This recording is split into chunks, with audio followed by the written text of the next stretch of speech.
पेशे हक मुजदा शफाअत का सुनाते जाएं।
रब्बना लकल हम्द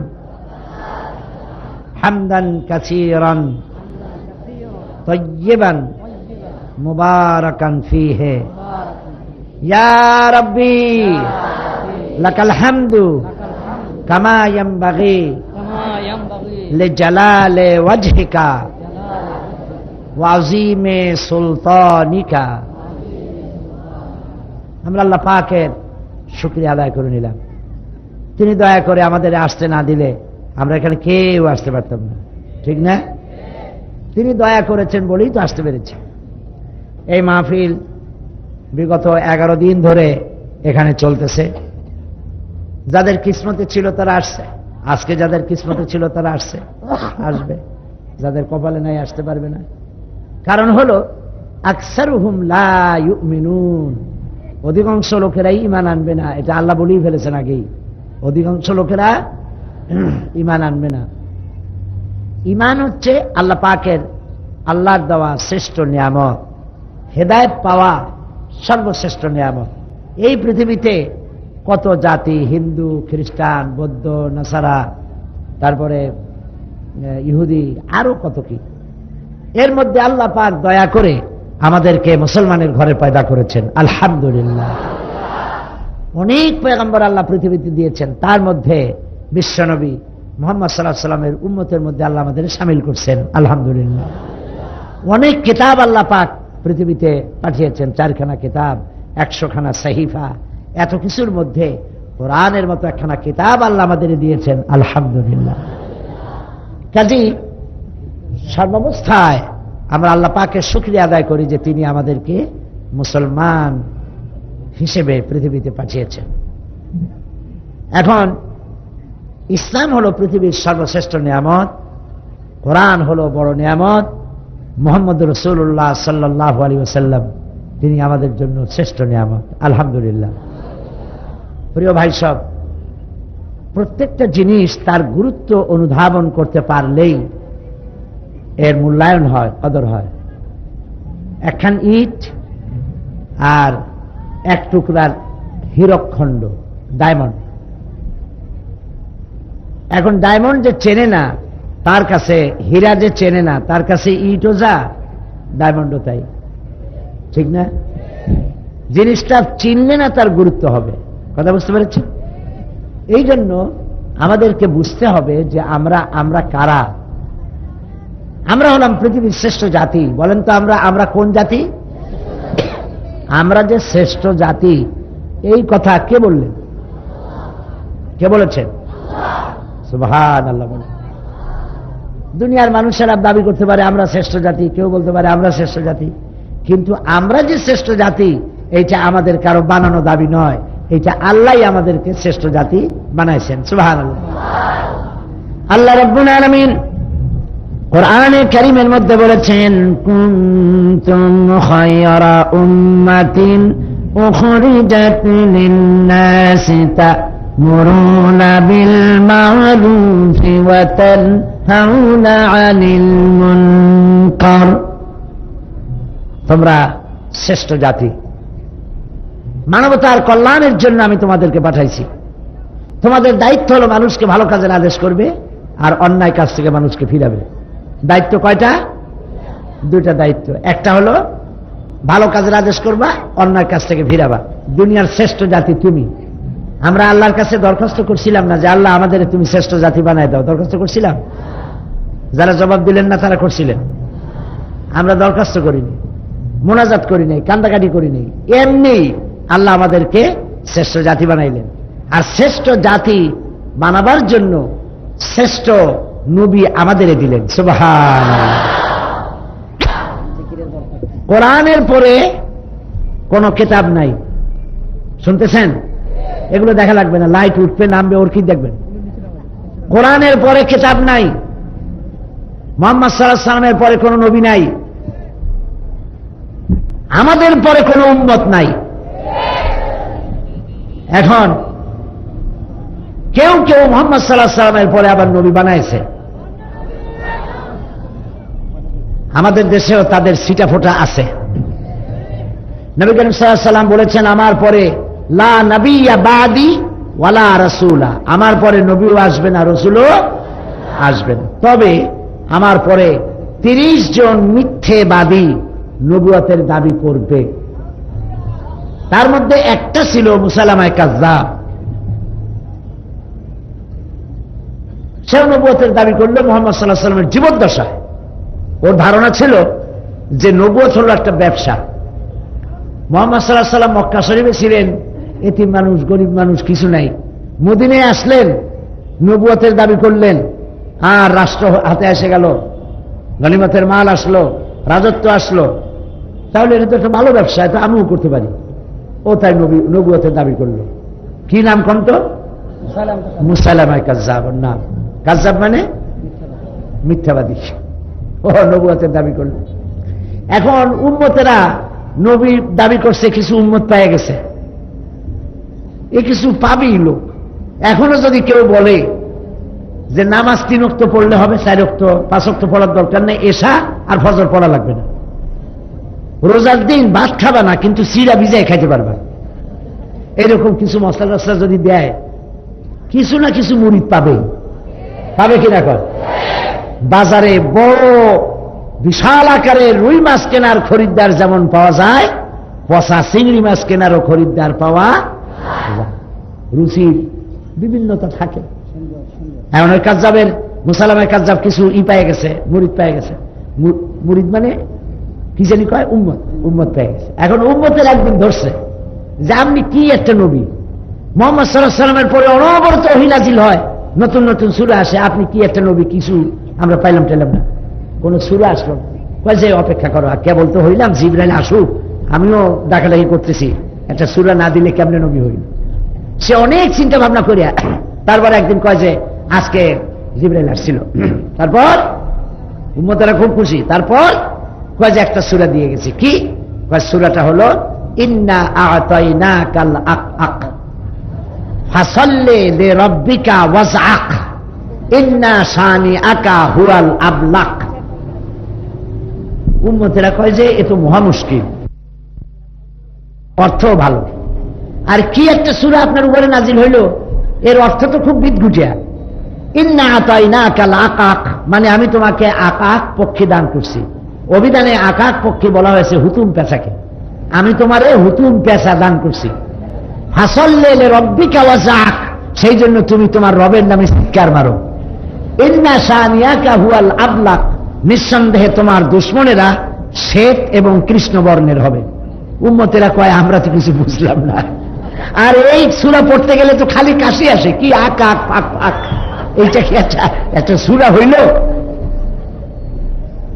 তারপরে নবী কয় যে আচ্ছা, মিথ্যা দাবিদার বলছে, আচ্ছা ঠিক আছে অপেক্ষা করো, প্রথম প্রথম তো একটু কঠিন মনে হবে, এরপরে সহজ আসবে। তারপরে বলল, উম্মতেরা বলল যে মুহাম্মদ সাল্লাল্লাহু আলাইহি সাল্লামকে তার উম্মতেরা বাগানে নিয়ে যায়, খেজুরের বাগান।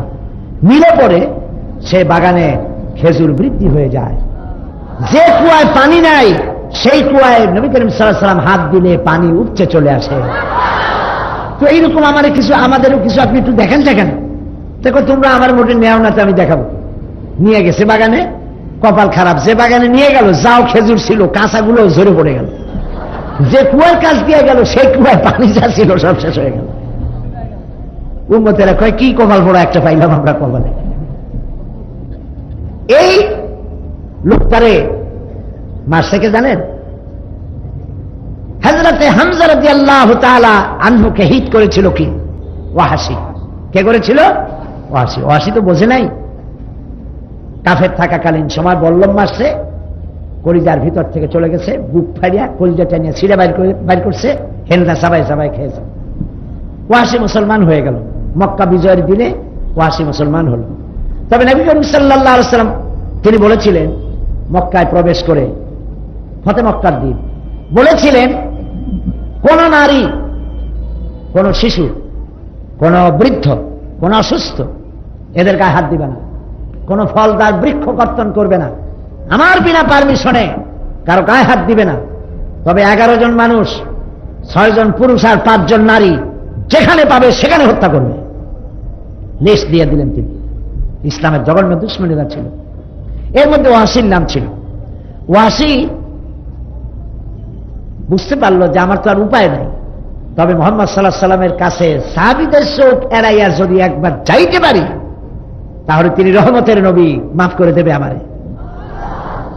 ওয়াসি খুব কায়দা কানুন করিয়া নবী করিম সাল্লাল্লাহু আলাইহি সাল্লামের কাছে গিয়ে হাজির হয়েছে। হুজুর তাকে দেখেই বলছে, তোমার নাম না ওয়াসি? তিনি বলছেন, হ্যাঁ আমি ওয়াসি।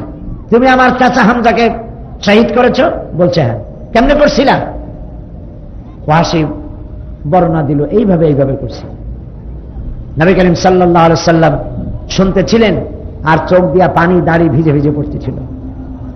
ওয়াসি বলল, ইয়া রাসূলুল্লাহ, আমি বুঝতে পারিনি, আমি জাহালাতের কারণে আপনার চাচাকে আমি শহীদ করেছি, আমি জানতাম না, আমি বুঝিনি। আমি আমার অপরাধের জন্য ক্ষমা চাই, আর আমি মুসলমান হওয়ার জন্য এসেছি। রহমতের নবী বললেন, ওয়াসি, হামজা আমাকে যে যত্ন করেছে, আদর করেছে, স্নেহ করেছে, আমি ভুলতে পারবো না জীবনে, কিন্তু তুমি যখন মাফ চাইছো আমি তোমারে মাফ করে দিলাম। নবীজি বললেন, ওয়াসি বলো, লা ইলাহা ইল্লাল্লাহু মুহাম্মাদুর রাসূলুল্লাহ। মুসলমান বানাই দিলেন। আর বললেন, ওয়াসি মুসলমান তো হইলা, কিন্তু আমার সামনে সব সময় আসবা না, একটু কম আসবা, কারণ তোমারে দেখলেই আমার চাচার কথা মনে পড়বে, আর আমার কলিজা ব্যথাত্ব হয়ে যাবে, আমি ব্যথিত হয়ে উঠবো, সেই জন্য আমার সামনে একটু কম এসো। ওয়াসি শপথ করলেন, আল্লাহ আমি তো বুঝি নাই, না বুঝে এই কামটা করছি, না দূরে দিতে বলছি, কমাই দিতে বলছি, তবে আমি এখন মুসলমান হয়েছি, আল্লাহ আমারে মাফ করে দাও। আর আমি তোমার কাছে একটা ক্ষমতা চাই, সেই বল্লমটা দিয়ে আমি ইসলামের একজন শ্রেষ্ঠ ব্যক্তিকে শহীদ করেছি, সেই বল্লমটা আমি রিজার্ভ করে রেখে দিলাম, ইসলামের একটি জঘন্য দুশমনকে যেন আমি এই বল্লম দিয়ে তার জান খতম করতে পারি। আল্লাহ দোয়া কবুল করলেন। যুদ্ধ হলো মুসাইলামা কাজ্জাবের সাথে, আর ওয়াসির সেই বল্লম দিয়ে ওয়াসি মিথ্যাবাদী নবীর কলজা ইহকাল পরকাল ভাড়াই দিল, এফর ওপর করে দিল, শয়তানরে জাহান্নামে তাড়াতাড়ি পাঠাই দিল। এই নবুয়তের মিথ্যা নবুয়তের দাবি করতে করতে শেষ পর্যন্ত এসে দাঁড়ালো গোলাম মোহাম্মদ পর্যন্ত। গোলাম মোহাম্মদ, এটার নাম কি? গোলাম মোহাম্মদ। বাড়ি কই? পাঞ্জাবের গুরুদাসপুর জেলায় গোলাম মোহাম্মদ কাদিয়ানি। সে দাবি করলো নবী। গোলাম মোহাম্মদ কাদিয়ানি হলো কাফের। গোলাম মোহাম্মদ কাদিয়ানি কি? বলেন সবাই জোরে বলে। আর ওরে যারা নবী মানে তারা কি? তারাও কাফের, নিঃসন্দেহে কাফের। মুহাম্মদ সাল্লাল্লাহু আলাইহি ওয়াসাল্লামের পরে আর কোন নবী। এই জন্য কাদিয়ানীদের মধ্যে কোন আলেম নাই। চ্যালেঞ্জ রইল সারা পৃথিবীতে, তারা দেখাইতে পারবে না যে একটা আলেম তাদের মধ্যে আছে। সব জিনাকার, মদখোর, বদমাশ, মিথ্যাবাদী, জুয়াচোর, শয়তান, এই সবগুলি হলো কাদিয়ানী।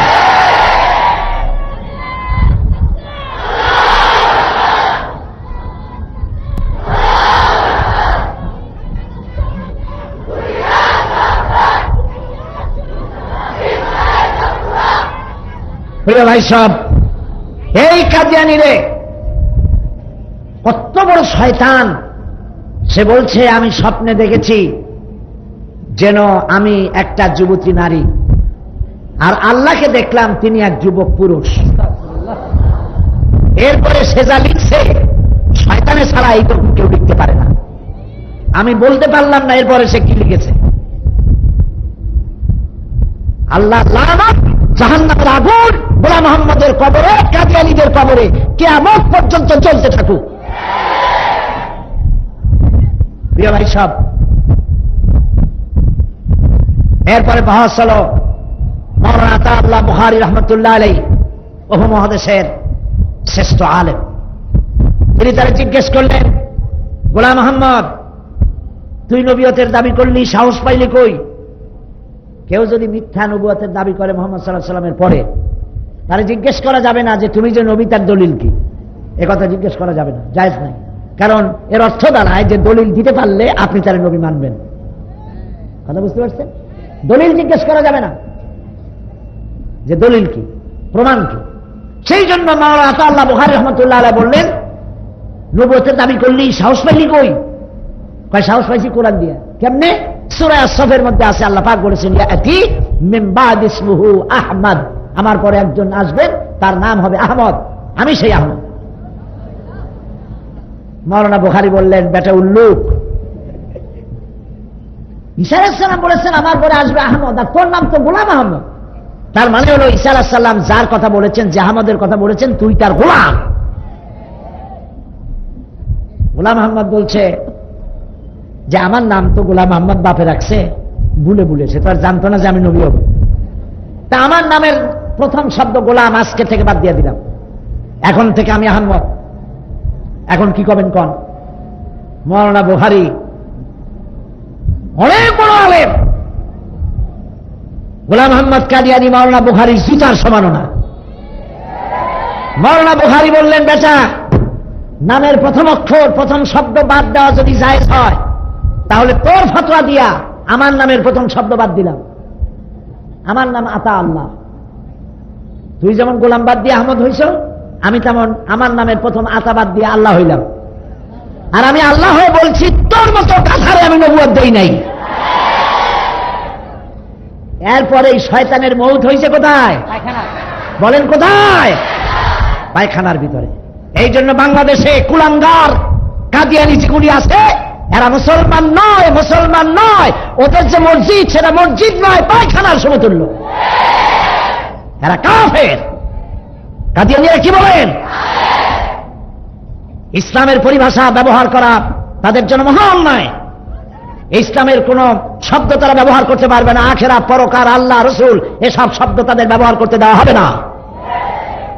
প্রিয় ভাই সব, নবী করিম সাল্লাল্লাহু আলাইহি ওয়াসাল্লাম শেষ নবী। এইসব সাথে মাথা নবী বানাইছে আল্লাহ। আবার আরেকজন হয়েছে আমাদের দেশে, সে কয় যে মুহাম্মদী ইসলামের পুনর্জীবন দানকারী। শয়তান নামের আগে সম্রাট লাগিয়েছে, বেয়াদব।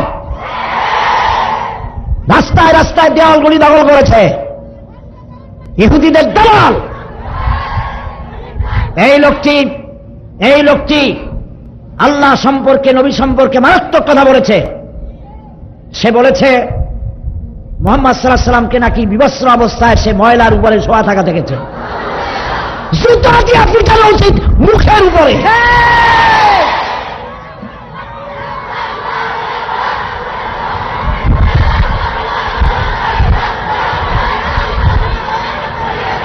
সরকারিভাবে তার অ্যাকশন নেওয়া উচিত। তারপরে সে বলছে যে এরপরে বিবস্ত্র অবস্থায় মুহাম্মদ সাল্লাল্লাহু আলাইহি সাল্লাম ময়লার স্তূপে আমি যাই গায়ে হাত দিলাম, তিনি চিন্তা হইলেন, গায়ে কাপড় চোপড় আসলো। বেয়াদবের বাচ্চা বেয়াদব! এটা সুফি সম্রাট নয়, শয়তান সম্রাট।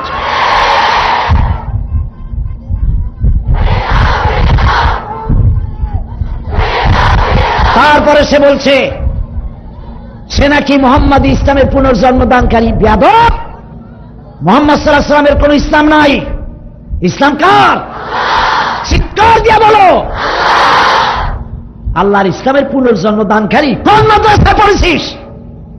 কি ইলম? বাড়ির নাম রাখছে বাবে রহমত, যেখানে বউ বাচ্চা নিয়ে পায়খানা করে, পেশাব করে, স্বামী স্ত্রীর যা করা লাগে তাই করে, সেই বাড়িটার নাম রাখছে বাবে রহমত। বাবে জাহান্নাম। খবরদার! এর দাওয়াতে, এর অনুষ্ঠানে কেউ যাবেন না, শয়তানের সম্রাট। অবশ্যই প্রিয় মুসলমান ভাইরা, ঈমান মজবুত করতে হবে, ঈমান মজবুত করতে হবে। এইসব পরোয়া করবেন না, বিশ্বাস করবেন পৃথিবীর সমস্ত পীর, আলেম, ওলামা, বুজুর্গ একসাথে ফু দিয়ে আপনার ভাগ্য খারাপ করতে পারবে না।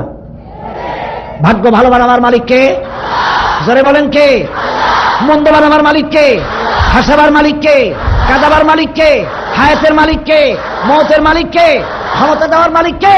আবার ইসলামের সাথে বেয়াদবি করলে, আলেমদের সাথে বেয়াদবি করলে এক থাপ্পড়ে সব বেয়াদব মন্ত্রীদেরকে সহায় দেওয়ার মালিক কে? ইন্নাল্লাহা আলা কুল্লি শাইইন কাদির। কলিজা সাফ করে ফেলবেন, কারো প্রতি অতিভক্তির প্রয়োজন নাই। আমরা জানি সুফিরা হয় সব সময় নরম তরবিয়তে। উনি একটা সম্রাট হয়েছে। আল্লাহ হেদায়েত করুন, বলেন আমিন। প্রিয় ভাই সব, নবী করিম সাল্লাল্লাহু আলাইহি ওয়াসাল্লাম পৃথিবীতে সর্বশেষ নবী, তারপরে আর কোন নবী আসবে না। আল্লাহ রাব্বুল আলামিন কোরআনে কারীমের মধ্যে বলেছেন, মা কানা মুহাম্মাদুন আবা আহাদিম মির রিজালিকুম ওয়ালাকির রাসূলুল্লাহি ওয়া খাতামান নাবিয়্যিন। মুহাম্মদ সাল্লাল্লাহু আলাইহি ওয়াসাল্লাম তোমাদের কোন পুরুষদের পিতা নন, ওয়ালাকির রাসূলুল্লাহ, তিনি হচ্ছেন আল্লাহর রাসূল, ওয়া খাতামান নাবিয়্যিন, এবং সমস্ত নবীদের শেষ নবী তিনি। সুবহানাল্লাহ! কে বলতেছেন? নবীজি বলেছেন,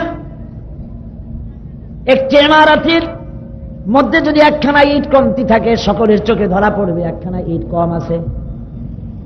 নবুয়তের মিশন, নবুয়তের ইমারতের ভিতরে একখানা ইট কমতি ছিল। আল্লাহ রাব্বুল আলামিন আমাকে সেই ইটখানার মতো করে আমাকে দিয়ে নবুয়তের ইমারতকে আল্লাহ পাক কমপ্লিট করে দিয়েছেন। লা নবিয়্যা বা'দি ওয়ালা রাসূল, আমার পরে নবী আসবে না, রাসূল আসবে না। আর ইসলামের পুনর্জন্ম দানকারী এই জাতীয় কথা বলার মতো বেয়াদবি মুসলমানদেরকে বরদাস্ত করা উচিত নয়। আশিকে রাসূল, বিশ্ব আশিকে রাসূল। কয়দিন জেল খাটছ জীবনে? তোমার মুরিদরা কয়দিন জেল খেলেছে? নবী করিম সাল্লাল্লাহু আলাইহি ওয়াসাল্লাম দামদান মোবারক শহীদ করেছেন। 3 বছর শিয়াবে আবি তালেবের মধ্যে কাটিয়েছেন, খাবার নাই, পরার নাই। 3 বছর চতুর্দিকে পাহাড়, তার মধ্যে আটকায় রাখা হয়েছে। বাজার করা নিষেধ, মানুষের সাথে কথা বলা নিষেধ। হাদিস শরীফে এসেছে, সাহাবায়ে কেরাম কাছে যা খাবার ছিল খেয়ে শেষ করেছে, উট ভেড়া ছাগল খেয়ে শেষ করেছে, কিছু আর নাই। ক্ষুধার যন্ত্রণায় শুকনা চামড়া গুড়ি ভিজায়া সেই চামড়া চাবায়া চাবায়া খেয়েছে। ক্ষুধার যন্ত্রণায় যুবক ছেলে বলি বাবলা গাছের কাঁচা যুক্ত পাতা গুড়ি চাবায়া খেতে গিয়া জিহ্বা ঠোঁট থেকে রক্ত ঝরে ঝরে পড়েছে। আল্লাহর দ্বীনের জন্য জীবন দিলেন যারা, আর আশেকে রসুল হইছো তোমরা। আশেকে রসুল এত সহজ নয়। একটা দূর পড়ল না, আর মাথায় টুকুর চাকুর করিয়া মরা একটা বিরাট সিংহাসনের উপরে একটা বেয়াদব বসায়া আশেকে রসুল সম্মেলন। এটা আশেকে রসুল সম্মেলন নয়। নাম খবরদার, এর দাওয়াতে, এর অনুষ্ঠানে কেউ যাবেন না। শয়তানের সম্রাট অবশ্যই।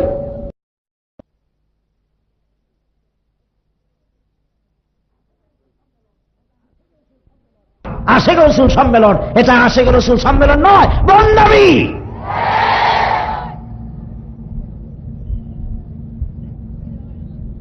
আল্লাহ দ্বীন প্রতিষ্ঠার জন্য সাহাবায়ে কেরাম জীবন দিয়েছেন, দেন নাই? কত সাহাবী জীবন দিলেন, রক্ত দিলেন। আল্লাহর ওলিরা জীবন দিয়েছেন। হযরতে মুজাদ্দিদ আল ফিসানি, বাহাউদ্দিন নকশবন্দি, চিশতি রহমাতুল্লাহ আলাইহি। হযরত মুজাদ্দিদ আল ফিসানি সরকারের বিরুদ্ধে আন্দোলন করেছেন। সরকারের নিয়ম ছিল তখন, সম্রাট আকবর, জাহাঙ্গীর, ওদের নিয়ম ছিল মাথা নিচু করে সেজদা দিয়ে ঢুকতে হবে দরবারে। কথা বুঝতে পেরেছে? উনি বিরোধিতা করলেন, এটা জায়েজ নাই, হারাম। মানুষ মাথা নত করবে কেবলমাত্র কার সামনে? চিল্লায় বলেন, আল্লাহর সামনে ছাড়া কারো সামনে মাথা নত করবে না। একটা গেট বানাইলো, ছোট্ট একটা গেট। বললো যে দাওয়াত দেওয়া হলো মুজাদ্দিদ আল ফিসানি রহমাতুল্লাহ আলাইহিকে, মাথা নিচু করে যাতে তিনি ঢোকেন।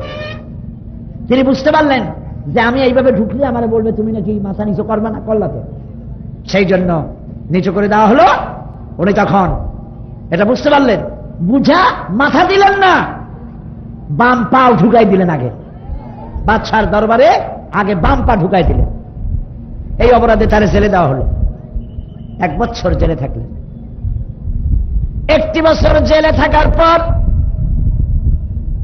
সম্রাট জাহাঙ্গীর স্বপ্নের ভিতরে দেখতেছে এক জ্যোতির্ময় মহাপুরুষ তার সামনে হাজির। জাহাঙ্গীর সালাম করলেন, উনি জবাব দিলেন না। মুসাফা করতে চাইলেন, তিনি হাত দিলেন না। কদম বুসি করতে গেলেন, তিনি সরে গেলেন। জাহাঙ্গীর স্বপ্নের ভিতরে প্রশ্ন করলেন, আপনি কে? চিনতে পারলাম না। আমার জীবন ধন্য যে আপনাকে আমি দেখেছি, কিন্তু পরিচয় পেলাম না। সালাম দিলাম, জবাব দিলেন না। পায়েও হাত দিতে পারলাম না, মুসাফাও করতে পারলাম না। আপনি কে?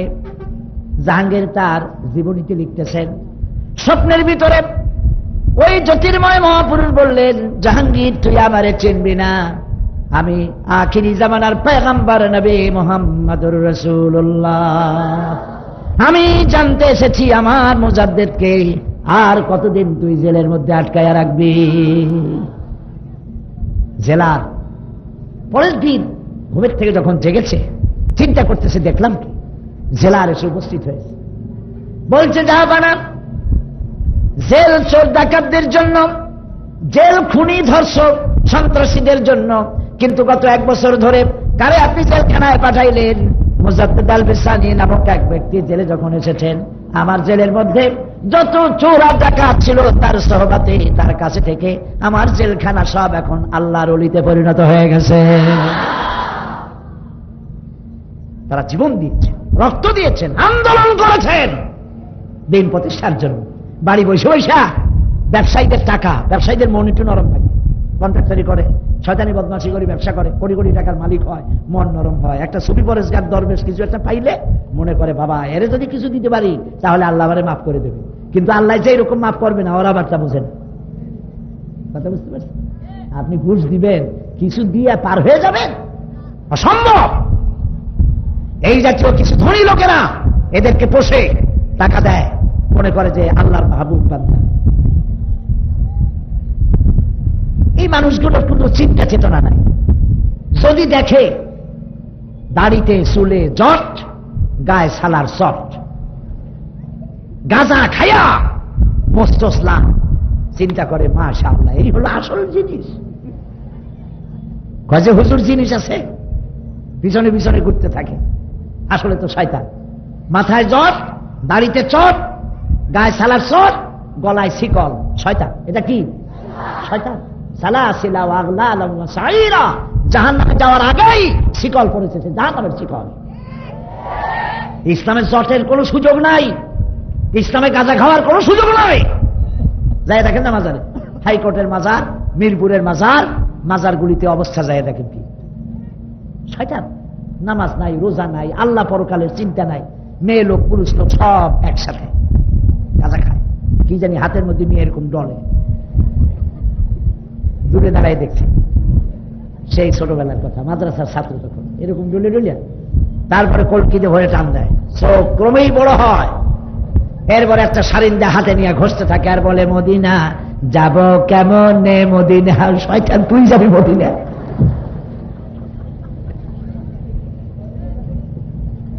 সব ধান্দাবাজি, সব ভণ্ডামি। এই ভণ্ডদের থেকে মুক্ত হতে হবে। আল্লাহ তৌফিক দিন, বলেন আমিন। ইসলামের সব ভণ্ডামির জায়গা নাই, কারো বাড়ির নাম বাবের রহমত বানাবার জায়গা নাই, সুযোগ নাই। রাসূলুল্লাহর রওজা শরীফের উপরে সবুজ গম্বুজ, বেয়াদবের মতো সেই গম্বুজ নিজের বাড়ি বানাইছে। নাউজুবিল্লাহ বলে, সাহসটা কি? বাবে জান্নাত, বাবে রহমত, এইগুলো লাখে বাড়ির নাম, যেখানে পায়খানা করে জম্মের করা। আস্তাগফিরুল্লাহ পড়ে, জোরে পড়েন আস্তাগফিরুল্লাহ। জীবনকে সাফ করতে হবে, পরিষ্কার করতে হবে জীবনকে। আল্লাহ ছাড়া ভালো মন্দের মালিক কেউ নেই। খাইরিহি ওয়া শাররিহি মিনাল্লাহি তাআলা। আলহামদুলিল্লাহ। ভালো মন্দের মালিক কে? ইমানটারে এভাবে মজবুত করবে। মুসলমান কত খারাপ হয়েছে দেখেন। একবার চট্টগ্রামে এরকম একটা জায়গা আছে, যে জায়গা নাম আমি নেব না, এরকম একটা জায়গা আছে, লোকেরা সেখানে যায়, লোকেরা যায়। কিছু লোক একসঙ্গে, খালি হাতে তো যাওয়া ঠিক না, কিছু তো নিয়ে যাওয়া উচিত। তো বড় একটা কলার ছড়া, কলার ছড়া বলে না, এক ছড়া কলা কান্দে নিয়ে রওনা করছে। যে ব্যক্তি উপস্থিত ছিল ঘটনার সময়, সেই ব্যক্তির মুখের থেকে আমার শোনা, তিনি একজন প্রফেসর, তিনি আমাকে বলেছেন। তারপরে প্রতিমধ্যে হাঁটতে হাঁটতে আসছে গরিব মানুষ, তারা ওরসে যাচ্ছে, একটা গাছের তলায় বিশ্রাম করতেছে। কই থেকে এক ছাগল এসে কলা খাওয়া আরম্ভ করছে। যারা কলা আনছিল তারা রাগ করলো, কলা খায়, খাঁচা বাবার জন্য নিয়ে যাচ্ছি, বাবার কলা খায়, ছাগলের একটা কথা হইল, ছাগলের পিটাইতে গেছে। ওদের মধ্যে যে মুরব্বী, সে কাজে খবরদার, খবরদার, না কিছু করা যাবে না। বাবার কলা খাইতেছে, ও ছাগল না, কলায় ছাগলে বাধা না পাইয়ে যা করার সব খাইছে। খালি দুই তিনটা কলার ছোলাগুলা কান্দে নিয়ে বাবার সামনে নিয়ে হাজির করছে। বাবা তো দেখে আগে অস্থির, বেয়াদব, আচ্ছা খালি ছড়া নিয়ে আসছো, আদব নাই, কায়দা নাই, ফাজলামি করে টাকা পাও না। কয় বাবা কত খেল দেখাবা, ছাগল হইয়া কলা খাইয়া, এখন কলা কোথায়, আমরা বুঝি না। আস্তাগফিরুল্লাহ, বলেন আস্তাগফিরুল্লাহ। এইসব ভণ্ড, বিদআত, এগুলি শিরক, এর থেকে মুক্ত হতে হবে। মানুষের অভাব অভিযোগ হতেই পারে, মানুষের কষ্ট হতেই পারে, মানুষের মামলা মোকদ্দমা হতেই পারে, মানুষ যে কোনো মুহূর্তে বিপদে পড়তেই পারে। বাঁচার উপায় কি? নবীজি বলেছেন, ওযু করো, মসজিদের ভিতরে চলে যাও, 2 রাকাত কাযায়ে হাজতের নামাজ পড়ে আল্লাহর দরবারে হাত তুলে চোখের পানি ফেলে দাও। ওয়াইজা সাআলতা ফাসআলিল্লাহ ওয়াইজা ইসতাআনতা ফাসতাইন বিল্লাহ। আল্লাহর কাছে চাও, চোখের পানি ভালো। নবীজি বলেছেন, আল্লাহ তার বান্দার 2টা ফোঁটা বেশি পছন্দ করেন। একটা ফোঁটা হলো যেই ফোঁটাটা জিহাদের ময়দানে শরীর থেকে রক্ত ফোঁটা পড়ে আল্লাহর কাছে বেশি প্রিয়। আর আল্লাহর ভয়তে, জাহান্নামের ভয়তে চোখ দিয়া যে চোখের পানি ফোঁটা পড়ে আল্লাহর কাছে অনেক প্রিয়।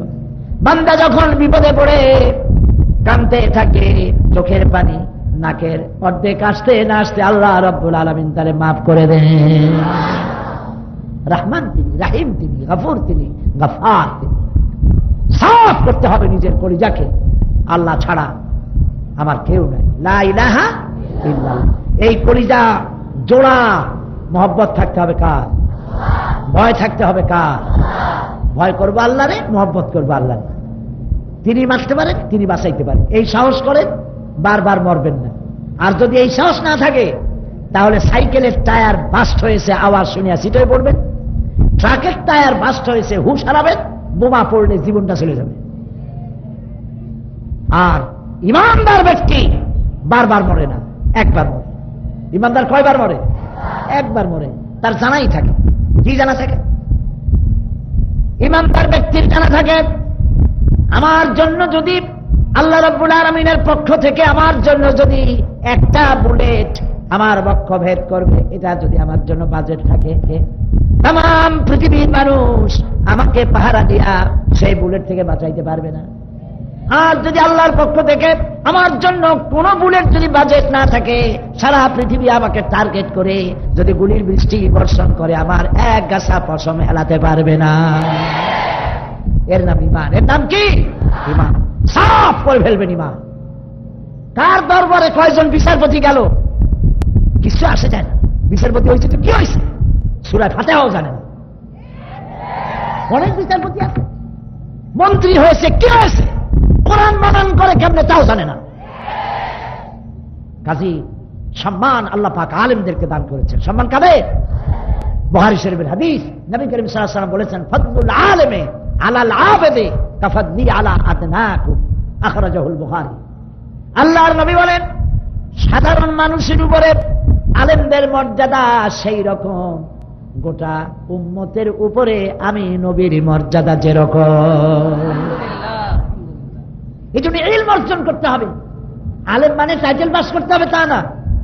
টাইটেল পাস করলে তো ভালোই।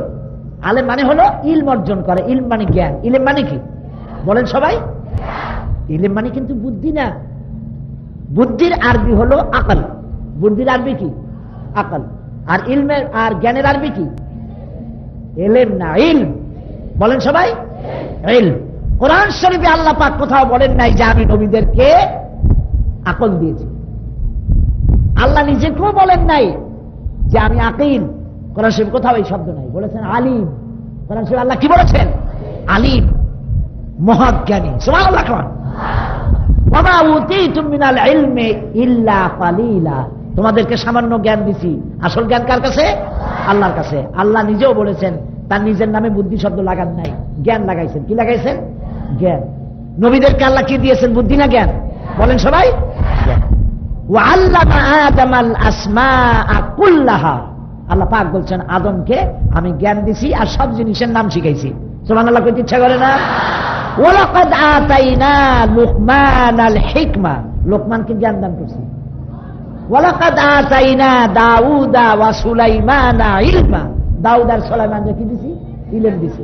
ইব্রাহিম আলাইহিস সালাম বলছেন, হে আমার পিতা, ইয়া আবাতি ইন্নী জানিয়াল ইলম।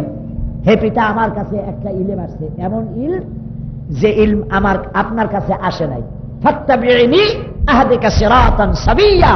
আপনি আমার অনুসরণ করেন, আমার আনুগত্য করেন, সহজ রাস্তা আমি দেখাই দেব। সুবহানাল্লাহ। ইলমটা হলো আল্লাহর কাছে। আর আমার দেশে বড় বড় যারা আছে ওরা নিজেদেরকে দাবি করে বুদ্ধিজীবী। কি দাবি করে? বুদ্ধিজীবী। পৃথিবীর শ্রেষ্ঠ বুদ্ধিজীবী কে? শয়তান। পৃথিবীর শ্রেষ্ঠ বুদ্ধিজীবী কে? শয়তান। এরা বুদ্ধির আশ্রয় নিয়েছে, জ্ঞানের আশ্রয় নেয় নাই, ইলমের কাছে যায় নাই। কোরআন শরীফে কোথাও আল্লাহ পাক বলেন নাই যে আমার কাছে বুদ্ধি চাও। আল্লাহ কি শিখাইছেন? আল্লাহ রাব্বুল আলামিন বলেছেন, রব্বি জিদনি ইলমা। পড়েন সবাই, রব্বি জিদনি ইলমা।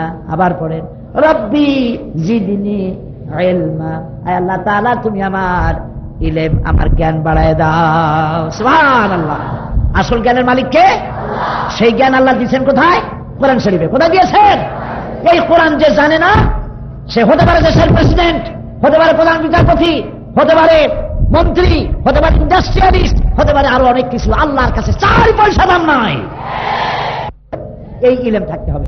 সেই ইলম অর্জন করতে হলে কোরআন পড়তে হবে, কোরআন বুঝতে হবে। আর কোরআন যারা বোঝে আর পড়ে, তারা পৃথিবীর শয়তানদের হাতে, কাফেরদের হাতে মার খাবে না, ফুটবল হবে না।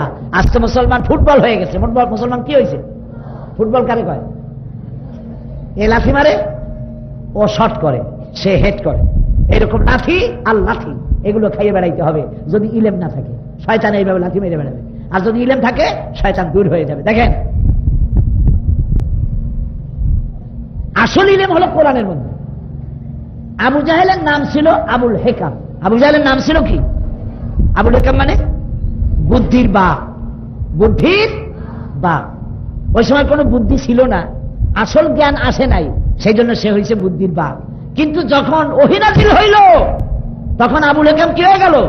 আবু জাহেল। তখন হয়ে গেল মূর্খের পিতা। ছিল জ্ঞানের পিতা, বুদ্ধির পিতা, হইল এখন কিসের পিতা? মূর্খের পিতা। তাহলে আসল জ্ঞান কোথায়? কোরআনে কারীমের মধ্যে। এই কোরআনের জ্ঞান অর্জন যারা করবে আল্লাহ পৃথিবীতে তাদেরকে মর্যাদা দিবেন, সম্মান দিবেন। সুবহানাল্লাহ। সেই জন্য মুসলমানদেরকে আজ মুসলমানেরা আমরা ভুল করছি বুঝতে না পেরে মাজারে মাজারে দৌড়াইতেছি। ভুল করিয়া কোথার ভণ্ড পীর, ভণ্ড ফকির, এগুলির পিছনে পিছনে দৌড়াইতেছি। আল্লাহ আমাদের রক্ষা করেন, বলেন আমি, বলেন আমি। রাস্তায় রাস্তায় মাজার বানাইছে। এমন এমন মাজার আছে যে মাজারে কোনো মুদ্দারি নাই, খালি মাজার। মাজারের নাম রাখছে হযরত পথিক শাহ রহমাতুল্লাহ আলাইহির মাজার। কোন পথিক মরছিল আল্লাহ জানে। পথিক শাহ, ভেড়া শাহ, ঘোড়া শাহ। এই যে ভেড়া মারা আছে ভেড়া শাহ, দিনাজপুর আছে ঘোড়া শাহ, এই সমস্ত শাহ হয়ে গেছে, সব রহমতুল্লাহ আলাইহি হয়ে গেছে। নাউজুবিল্লাহ। ওইখানে গিয়ে লোকেরা টাকা দেয়, পয়সা দেয়, আগরবাতি দেয়, মোমবাতি দেয়। জায়েজ নাই, জায়েজ নাই। দান করবেন গরিব মানুষদের। দান করবেন কাদেরকে? গরিব, এতিম, মিসকিন। এই যে শীত, আল্লাহ এখন শীত কমাই দিয়েছে, আলহামদুলিল্লাহ বলেন আলহামদুলিল্লাহ। এখন শীত কমাই দিয়েছেন। এই প্রচন্ড শীতে গোটা জাতি অস্থির ছিল। প্রায় 400-র কাছাকাছি লোক এবার মারা গেল শীতে। আর যখন এই মানুষগুলি মারা যায় তখন আমাদের ঘরে টাকা ছিল, বস্ত্র ছিল, পয়সা ছিল। মুসলমানের এই পয়সাগুলি মাজারে দিয়েছে, কিন্তু আল্লাহর বান্দাদের দেয় নাই, গরিব মানুষগুলোর দেয় নাই। চিন্তা করেন, টাকা পয়সার দরকার কার? জীবিত মানুষের না মরা মানুষের? কার দরকার? জীবিত মানুষের প্রয়োজন। এতিম বাচ্চারা কাপড় নাই, বস্ত্র নাই, কষ্ট করতেছে, খাবার নাই। আমার প্রিয় ভাইরা, এই জন্য আমরা যদি এর থেকে মন ফিরাইয়া আল্লাহর দিকে নিয়ে যেতে পারি তাহলে মহান শক্তিধর হলেন আল্লাহ। মহান শক্তিধর কে?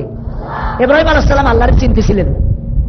মূর্তি পূজার জন্য তারা ডাকা হচ্ছিল, আর তিনি তখন খুঁজতেছিলেন যে আমার আল্লাহ কে। কোরআনে কারীমে আল্লাহ রাব্বুল আলামিন বলেন, হযরত ইব্রাহিম আলাইহিস সালাম মনের মধ্যে তড়প, মনের ভিতরে যন্ত্রণা শুরু হয়ে গেছে। আমার জাতি মূর্তি পূজা করে, আমি জানতে পারলাম না আমার রবকে কে আমারে বানাইল। সন্ধ্যার সময় আকাশের দিকে তাকানো আছেন। আল্লাহ রাব্বুল আলামিন বলেন, ফালাম্মা জান্না আলাইহিল লাইলু রাআ কাওকাবান ক্বালা হাযা রাব্বি। সন্ধ্যাবেলায় পশ্চিম দিগন্তে তারা ওঠে। আকাশে যত তারা ওঠে তার মধ্যে সব থেকে বড় তারা কোনটা? সন্ধ্যা তারা। এটা বড়, তাই না? এই জায়গা দেখে উনি মনে করলেন, হাদা রব্বি, এটা আমার রব, তাই কি আমার স্রষ্টা। আমি কি গল্প শোনাইতেছি? কোরআন। সন্ধ্যা তারা কি সারা রাত থাকে না? কিছু সময় পরে সন্ধ্যা তারা যখন অস্তমিত হয়ে গেল, আল্লাহ পাক ডায়ালগটা কোরআনের মাধ্যমে দুনিয়াবাসীকে জানাচ্ছেন। হযরত ইব্রাহিম রবের তালাশ করছেন, স্রষ্টার তালাশ করছেন। যখন তার অস্তমিত হয়ে গেল, হযরত ইব্রাহিম আলাইহিস সালাম তখন বললেন, ফালাম্মা আফালা ক্বালা লা উহিব্বুল আফিলিন। যে জিনিস অস্তমিত হয়ে যায় সে আমার রব হতে পারে না। যিনি স্রষ্টা হবেন তার উদয় অস্ত থাকতে পারে না। সুবহানাল্লাহ।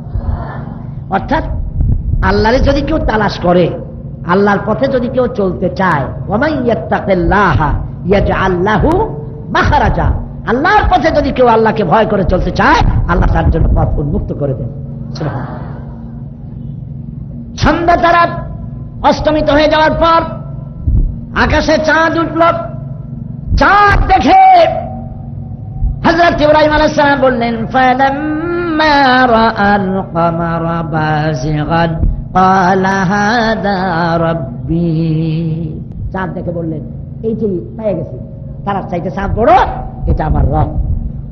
কিন্তু যখন এই চাঁদ অস্তমিত হয়ে গেল, ফালাম্মা আফালা ক্বালা লাইন লাম ইয়াহদিনি রাব্বি লাআকুনান্না মিনাল কওমিদ যাল্লিন। যখন চাঁদ অস্তমিত হয়ে গেল তখন তিনি বললেন, লা ইল্লাম ইয়াহদিনি রব্বি, যিনি আমার প্রকৃতপক্ষের রব, আমি তো তোমারে চিনি না, তুমি যদি আমারে তোমাকে চেনার তৌফিক না দাও আমি গোমরাহ হয়ে যেতে পারি। তুমি কে? আমাকে তোমাকে চেনার পথ বিকশিত করে দাও। রাত শেষ হয়ে গেল, পূর্ব দিগন্ত আলোকিত করে সূর্য উদিত হলো। হযরত ইব্রাহিম আলাইহিস সালাম তখন বললেন, ফালাম্মা রাআশ শামসা বাযিগাতান ক্বালা হাযা রাব্বি হাযা আকবার, এটাই আমার রব, পাই গেছি বা এটা আমার রব আর এটা আমার বড় রব, এটাই আমার প্রকৃতপক্ষের খোদা, প্রকৃতপক্ষের স্রষ্টা। কারণ তারকার চাইতে চাঁদ ছিল বড়, তারকা আলো দিতে পারে না, চাঁদ আলো দিয়ে পৃথিবীকে সুষমামণ্ডিত করেছিল। এখন দেখতেছি সূর্য বিশাল খরতাপ, তার দিকে তাকানো যায় না, আকারেও বড়, তাপের দিক থেকেও বড়, উত্তপ দারুণ, সুতরাং এটাই রব, এটাই বড় রব। হযরত ইব্রাহিম আলাইহিস সালাম সারাদিন মনে করলেন এটা আমার রব। যখন সন্ধ্যা এলো, বিকেল বেলায় এই সূর্য যখন পশ্চিম দিগন্তে লাল বর্ণ ধারণ করে আস্তে আস্তে করে অস্তমিত হয়ে গেল, হযরত ইব্রাহিম আলাইহিস সালাম তখন বললেন, ফালাম্মা আফালা ক্বালা ইয়া কওমি ইন্নী বারিউম মিম্মা তুশরিকুন। সূর্য যখন অস্তমিত হয়ে গেল তিনি বললেন, হে আমার কওম, হে আমার সম্প্রদায়, আমি আমার রবকে চিনে ফেলেছি। ইন্নী বারিউম মিম্মা তুশরিকুন, তোমরা যেই সব জিনিস দিয়া প্রকৃতপক্ষে রবের সাথে তোমরা শিরক করো, আমি তার থেকে মুক্ত। তারকা আমার রব নয়, চন্দ্র আমার রব নয়, সূর্য আমার রব নয়, মূর্তি আমার রব নয়, পাহাড় আমার রব নয়, এর কোনটাই আমার স্রষ্টা নয়। কে আমার স্রষ্টা? হযরত ইব্রাহিম আলাইহিস সালাম উদাত্ত কণ্ঠে ঘোষণা করে দিলেন, ইন্নী ওয়াজ্জাহতু ওয়াজহিয়া লিল্লাযী ফাতারাস সামাওয়াতি ওয়াল আরদা হানিফা। জানেন আপনারা? জানেন?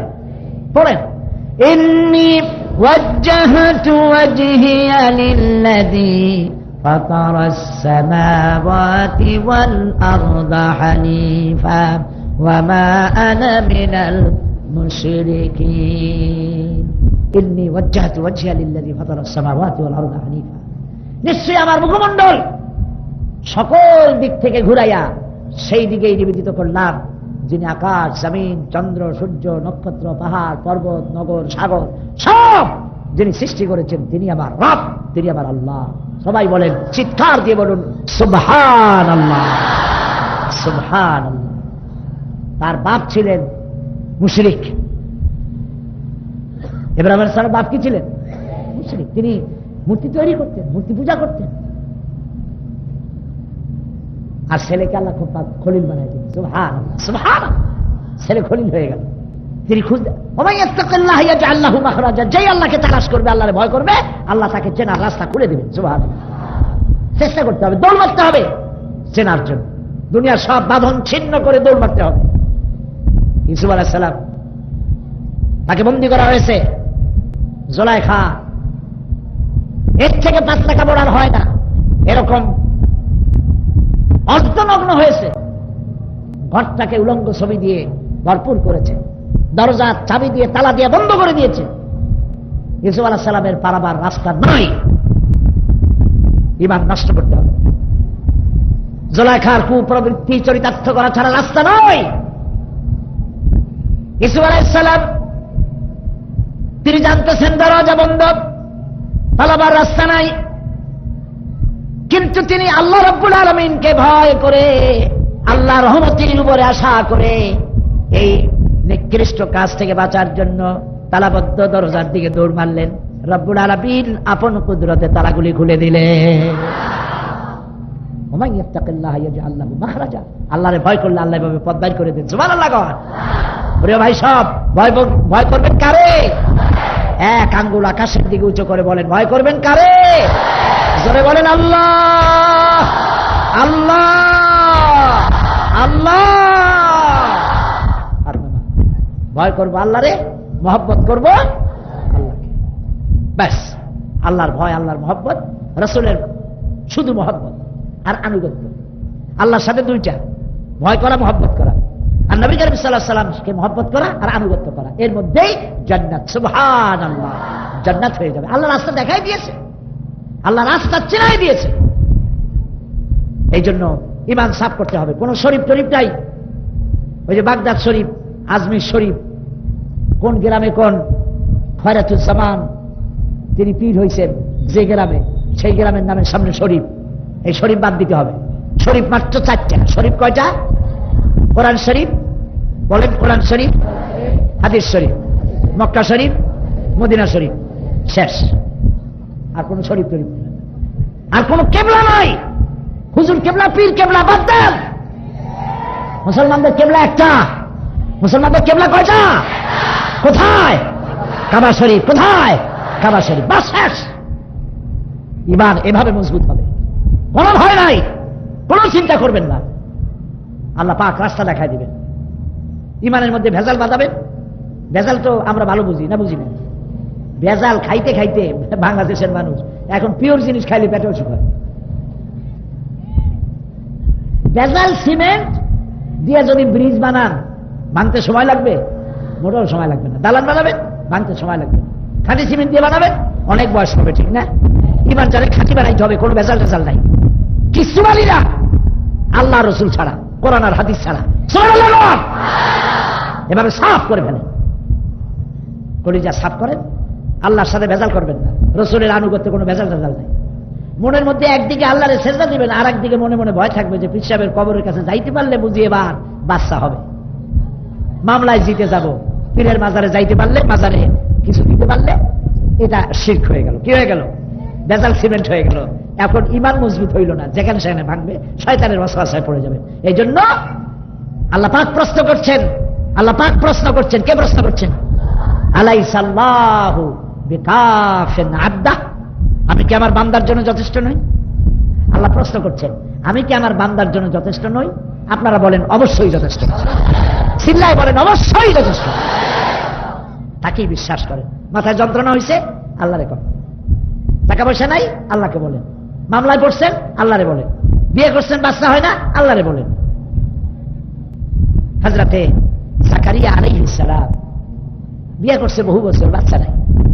আল্লাহরে কইল, আল্লাহ তুমি আমারে বেআওলাদ করে আমাকে ছেড়ে দিও না, আমাকে তুমি আওলাদ দাও, সন্তান দাও। তিনি মসজিদের মেহরাবের মধ্যে ছিলেন। সূরা আলে ইমরান, সূরা আলে ইমরান পড়ে দেখেন। আল্লাহ পাক জিবরাইলকে পাঠিয়ে দিলেন, বললেন যাও জাকারিয়াকে সুসংবাদ শোনাও, আমি তাকে সন্তান দেব, পুত্র সন্তান, নাম হবে ইয়াহইয়া।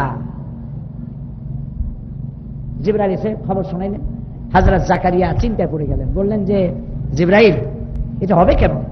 আমি তো বুড়া, সোজা হইয়া খাড়াইতেও পারি না, বউ আমার বুড়ি, আরো হলো বন্ধা, বাচ্চা হবে কেমনে? আল্লাহ পাক একটা শব্দ দিয়ে জবাব দিয়েছেন, বলেছেন কাযালিক, আল্লাহ পাক যেভাবে চান সেইভাবেই হবে। সুবহানাল্লাহ। সন্তান হবে, আর নাম রেখে দিলাম ইয়াহইয়া। হয় নাই সন্তান? সুবহানাল্লাহ।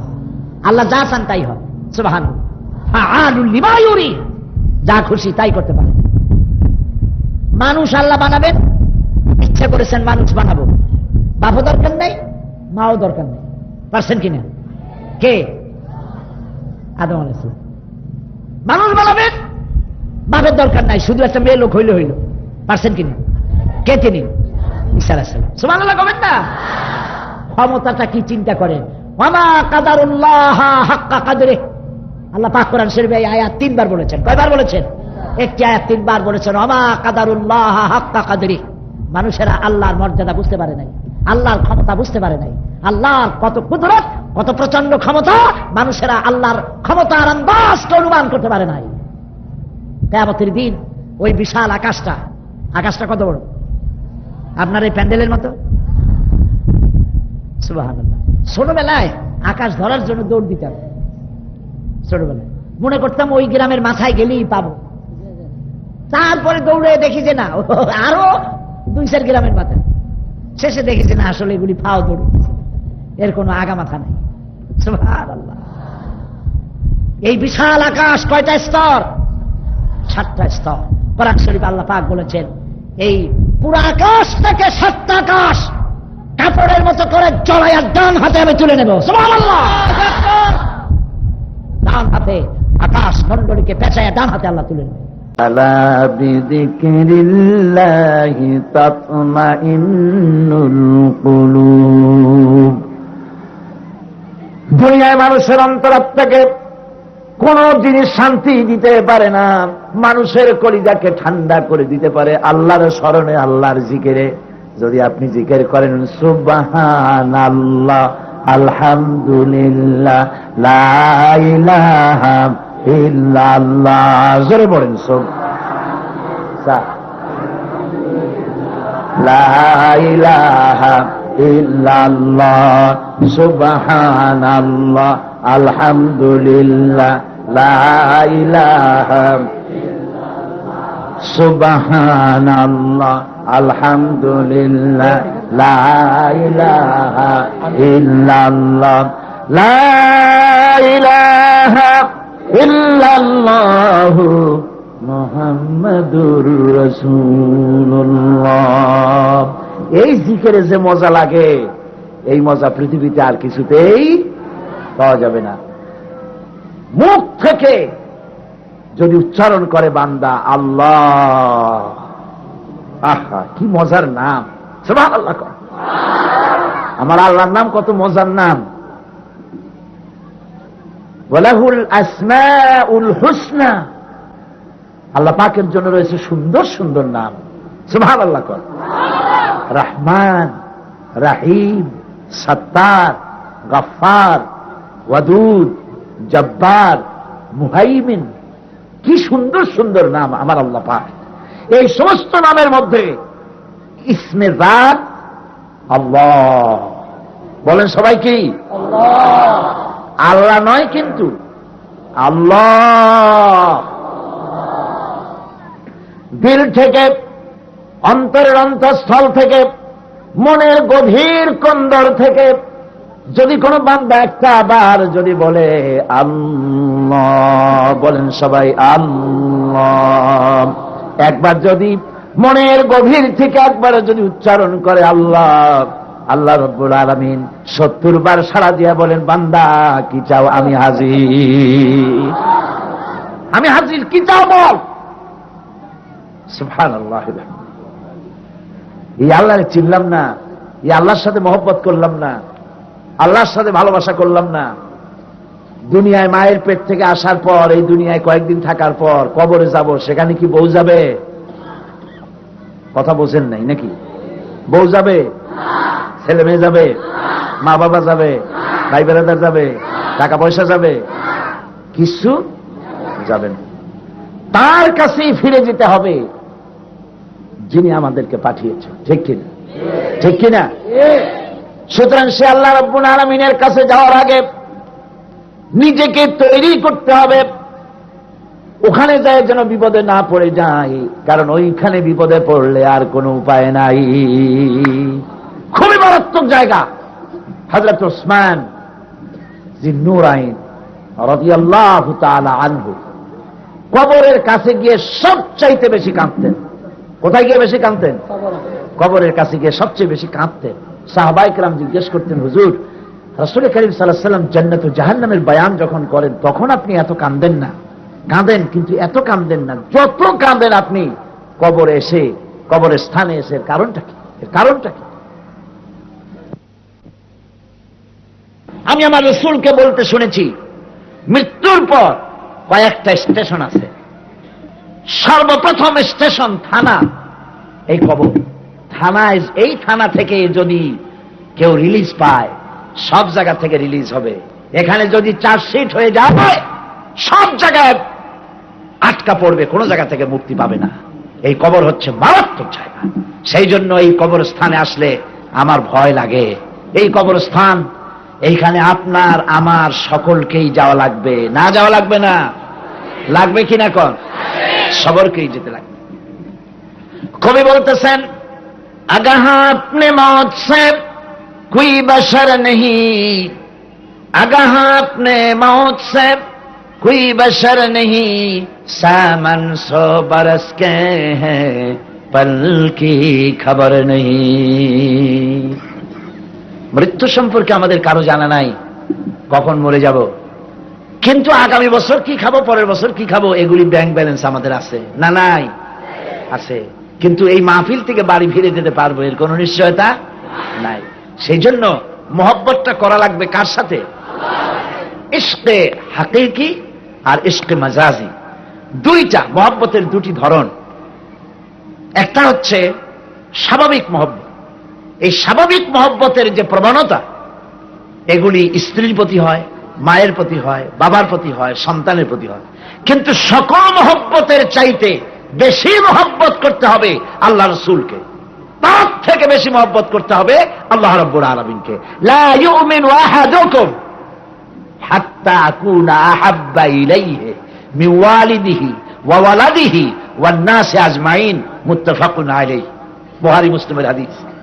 আল্লাহর নবী বলেন, তোমরা কখনো মুমিন হবে না, কখনো মুমিন হতে পারবে না যতক্ষণ পর্যন্ত নিজের সন্তান সন্ততি, স্ত্রী পুত্র পরিজন, মা বাপ, এমনকি নিজের জীবনের চাইতে আমাকে বেশি ভালোবাসতে না পারবে, ততক্ষণ পর্যন্ত পূর্ণ মুমিন হতে পারবে না।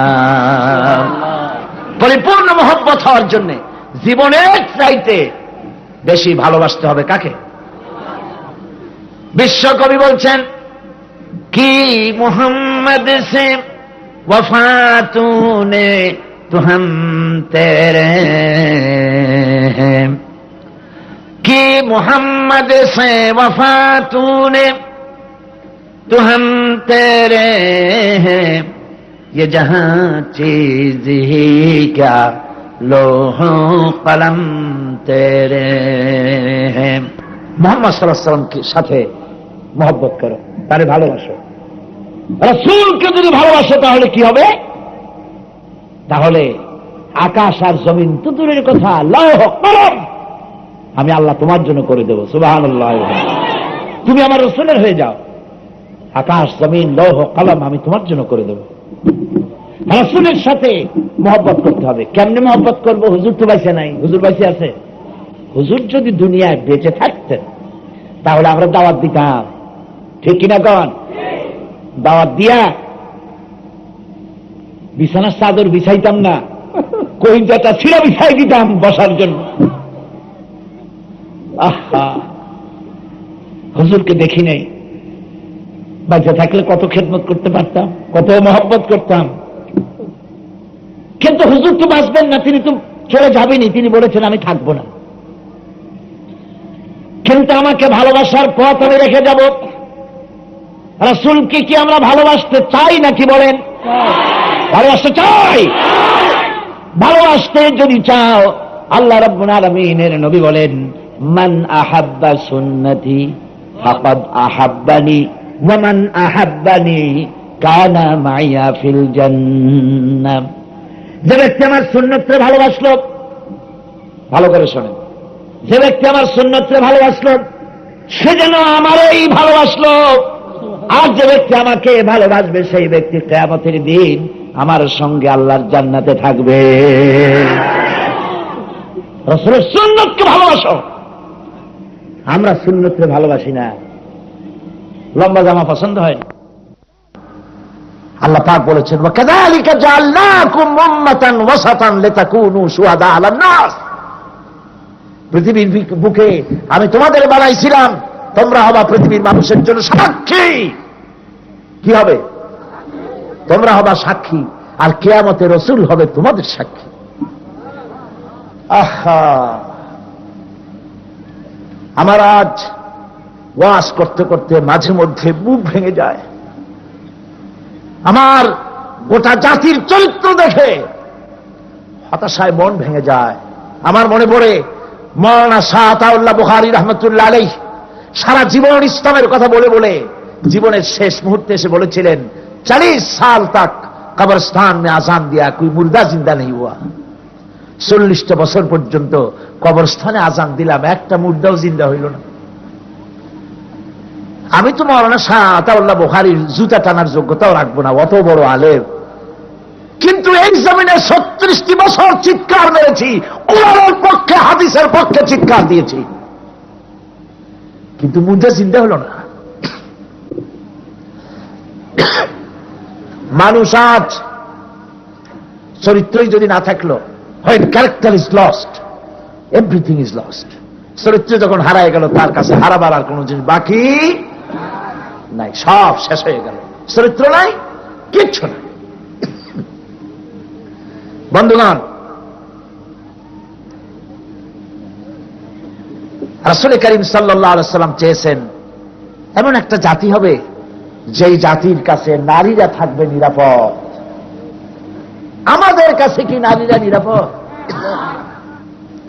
বাংলাদেশে 3 বছরের শিশু কন্যা থেকে শুরু করে 70 বছরের বৃদ্ধা নারী ধর্ষণের হাত থেকে আজ রেহাই পাচ্ছে না। এবার দেখুন তো, রাসূলুল্লাহর যুগ দেখুন, টেলিভিশন নাই। এখন তো পার্লামেন্টে আমরা যদি কোনো কথা বলি, রেডিওর মাধ্যমে গোটা জাতি শুনতে পায়, ঠিক কিনা? টেলিভিশনের মাধ্যমে গোটা জাতিটা দেখতে পায়। দুনিয়া তো অনেক আগায় গেছে, এখন হয়েছে গোটা ওয়ার্ল্ড, হয়েছে গ্লোবাল ভিলেজ। গোটা পৃথিবী এখন একটা গ্রাম। গোটা পৃথিবী কি একটা গ্রাম। যখন খুশি যেখানে খুশি আপনি কথাবার্তা বলতে পারেন, দেখতে পারেন, সবই করতে পারেন।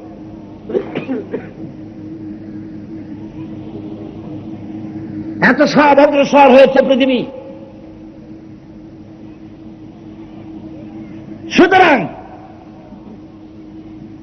মানুষকে আল্লাহ রাব্বুল আলামিন যে উদ্দেশ্যে তৈরি করেছিলেন, সেই উদ্দেশ্য আজ আমরা কার্যকরী করতে পারছি না। আমাদের যুগে বিজ্ঞান চরম উৎকর্ষ লাভ করেছে, কিন্তু রাসূল যে যুগে ছিলেন রেডিও নাই, টেলিভিশন নাই, ফ্যাক্স নাই, টেলেক্স নাই, ইমেইল নাই, ইন্টারনেট নাই, ছিল কিছু? একটা প্রেস পর্যন্ত নাই। সেই যুগে আমার রাসূল জাদু করিয়া গোটা জাতির চরিত্র ভালো বানাই দিলেন। এইরকম নাউযু বিল্লাহি মিন যালিক। গোটা জাতি আমূল পরিবর্তন এনেছিলেন কি দিয়ে? দেখেন সমাজটা কি হয়ে গেল, কি হয়ে গেল। রাসূলুল্লাহর যুগ, এক সুন্দরী যুবতী, তরুণী তন্নী, এই যুবতী মহিলা যাচ্ছে আত্মীয়র বাড়ি। যেতে যেতে পথিমধ্যে সন্ধ্যা হয়ে গেল। মনে মনে ভাবলো, আরে কেন বেরোলাম? এখন যদি কোনো পরপুরুষের সামনে পড়ি তাহলে তো আমার ইজ্জত আর বাঁচবে না। ভয় কলিজা ছটফট করতেছে। ওই যে একটা প্রবাদ আছে, যেখানে বাঘের ভয় সেখানেই রাত হয়। রাত হয়েই গেছে। মহিলা দেখতে পাচ্ছে একটা সুন্দর সুদর্শন যুবক ওই মরুভূমির ভিতরে, তার দিকেই আগায় আসতেছে। কি সর্বনাশ!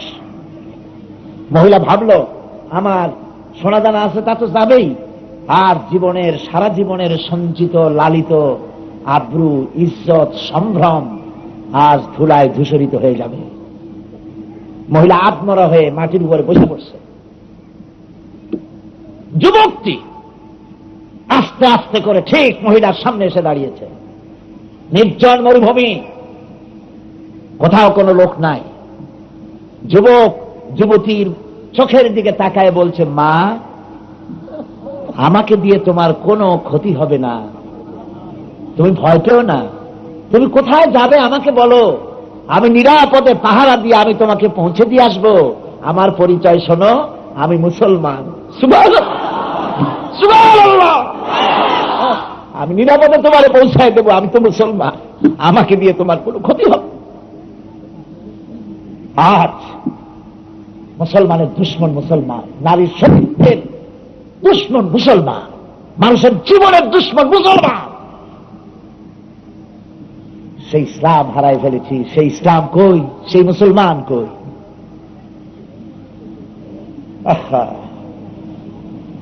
সেই ইসলাম, সেই মুসলমান আবার কি ফিরে পেতে চাই? ইনশাআল্লাহ না, চাই বলে মনে হলো না। আল্লাহ রাব্বুল আলামিন বলেছেন, ইন্নাল্লাহা লা ইউগাইয়িরু মা বিকাওমিন হাত্তা ইউগাইয়িরু মা বিআনফুসিহিম। নিঃসন্দেহে আমি রব্বুল আলামিন কোন জাতির ভাগ্যকে পরিবর্তন করি না যতক্ষণ পর্যন্ত ওই জাতি নিজের ভাগ্য নিজেরা পরিবর্তনে সচেষ্ট না হয়। আমাদের ভাগ্য পরিবর্তন করার জন্য আল্লাহ পাক আকাশ থেকে ফেরেশতা নাযিল করবেন না। ভাগ্য পরিবর্তনের জন্য নিজেরাই সচেষ্ট হতে হবে, নিজের চরিত্রকে ভালো বানাতে হবে।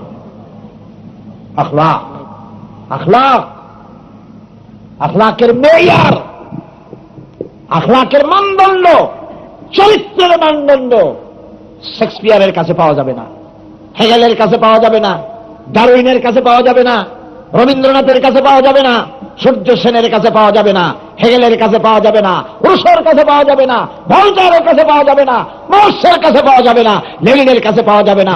চরিত্রের মানদণ্ড সর্বকালের সর্বযুগের বিশ্বনবী মুহাম্মদ রাসূলুল্লাহ সাল্লাল্লাহু আলাইহি ওয়াসাল্লাম চরিত্রের একটাই মানদণ্ড। এই চরিত্রের সার্টিফিকেট দুনিয়ার কোন ম্যাজিস্ট্রেট দেয় নাই, কোন চেয়ারম্যান দেয় নাই।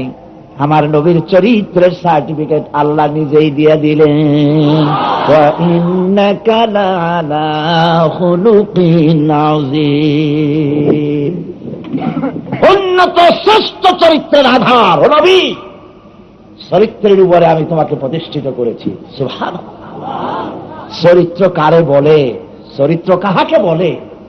হযরত আনাস রাদিয়াল্লাহু তাআলা আনহু ছোট্ট মানুষ, 8.5 বছর বয়সের সময় হুজুরের খেদমত শরীফে এসে হাজির হয়েছে। খাদেম, কি সৌভাগ্যবান কিশোর, 8.5 বছরে হুজুরের খাদেম। হুজুর পানি এনে দেয়, জুতো জোড়া ঠিক করে দেয়। আহা, হযরত আনাস হুজুরের খুব প্রিয় ছিলেন। হযরত আনাস বলেন, 8.5 বছর বয়সের সময় হুজুরের খেদমতে এসে হাজির হলাম। একটানা 10টি বছর পর্যন্ত হুজুরের খেদমত করেছি। একটা দিনের জন্য আল্লাহর নবী আমারে চোখ রাঙ্গাইয়া হুকুমের স্বরে কোনদিন একটা ধমক দেন নাই, ধমক দেন নাই আমাকে। 10 বছরের ভিতরে এটা হয়নি। আহা, কি চরিত্র! যে চরিত্র দেখে বাইয়িনাত, নবীদেরকে আল্লাহ পাক বাইয়িনাত দান করেন। সে বাইয়িনাত কি? সে বাইয়িনাত হচ্ছে নবী কপালের উপরে লেখা থাকে না, চরিত্র দেখেই বোঝা যায় সাধারণ মানুষ না, নবী। সুবহানাল্লাহ, সাধারণ মানুষ নয়। হযরতে খাদিজাতুল কুবরা রাদিয়াল্লাহু তাআলা আনহা, হুজুর যখন বললেন, খাদিজা, আল্লাহ আমাকে নবী বানাইছেন, তুমি আমার উপর ঈমান আনো আর এক আল্লাহকে মানো। হযরতে খাদিজাতুল কুবরা রাদিয়াল্লাহু তাআলা আনহা একটা মুহূর্ত দেরি করলেন না, বিনা বাক্য ব্যয়, বিনা প্রশ্নে মা খাদিজা পড়ে নিলেন, লা ইলাহা ইল্লাল্লাহু মুহাম্মাদুর রাসূলুল্লাহ। জোরে সরে পড়েন, লা ইলাহা ইল্লাল্লাহ। আরো জোরে, লা ইলাহা ইল্লাল্লাহ, লা ইলাহা ইল্লাল্লাহ। তিনি দিয়া সর্বনাশ করছেন। ঠান্ডা, আরে তো ঠান্ডা। লা ইলাহা ইল্লাল্লাহু মুহাম্মাদুর রাসূলুল্লাহ। আমার মা, আপনার মা, গোটা দুনিয়ার সমস্ত মুমিনদের মা হযরতে খাদিজাতুল কুবরা বলেন রাদিয়াল্লাহু তাআলা আনহা, উম্মুল মুমিনিন বলছেন, আবুল কাসেম, হে কাসেমের পিতা, অবশ্যই আপনি আল্লাহর নবী। দেখছেন কথা, শুনছেন? অবশ্যই আপনি আল্লাহর নবী, আমার কোনো সন্দেহ নাই। কারণ বিগত 25টি বছর আপনার মধ্যে যে চরিত্র দেখছি, এটা কোনো সাধারণ মানুষের চরিত্র হতে পারে না। হযরত খাদিজার যে অবদান রাসূলের প্রতি, জাবালে নূর যেখানে প্রথম ওহী নাযিল হয়, সেই গুহার মধ্যে আমি ঢুকছিলাম। বহুত কষ্ট উঠতে, অনেক উঁচা পাহাড়, অনেক উঁচা। পাহাড়ের উপরে উঠলে নিচে মানুষগুলো ছাগলের মতো দেখা যায়। তাহলে বোঝেন যে কত উঁচা পাহাড়। ওই গুহার মধ্যে ঢুকে কেন যেন, গুহায় তো ঢুকছি সেই গুহায় যেখানে আমার হুজুরের উপরে ওহী নাজিল হয়েছে, ওই গুহাটার মধ্যে ঢুকে ওখানে 2 জন মানুষ বসতে পারে, গুহাটা এতটুকু।